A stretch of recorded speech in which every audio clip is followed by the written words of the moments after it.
பூசணிக்காய் வாழைத்தண்டை வச்சு தயிர் பச்சடி செய்ய போகிறோம். அதுக்கு ஒரு கடாய் வச்சுக்கிடுங்க. கட் பண்ணால் பூசணிக்காய் சேர்த்துக்கிடுங்க.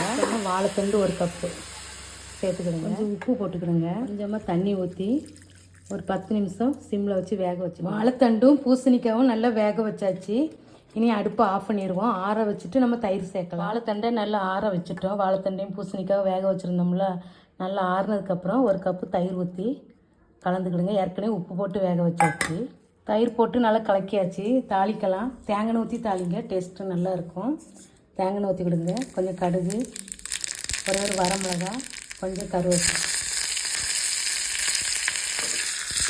நல்லா தாளித்து அப்படியே ஊற்றிக்கிடுங்க. சுவையான டேஸ்டான பூசணிக்காய் வாழைத்தண்டு பச்சடி சூப்பராக ரெடி பண்ணியாச்சு.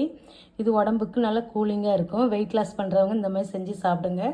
இந்த வீடியோ பிடிச்சிருந்தால் லைக் பண்ணுங்கள். புஷ்பா குக்ஸுக்கு சப்ஸ்கிரைப் பண்ணுங்கள். அடுத்த வீடியோவில் பார்க்கலாம்.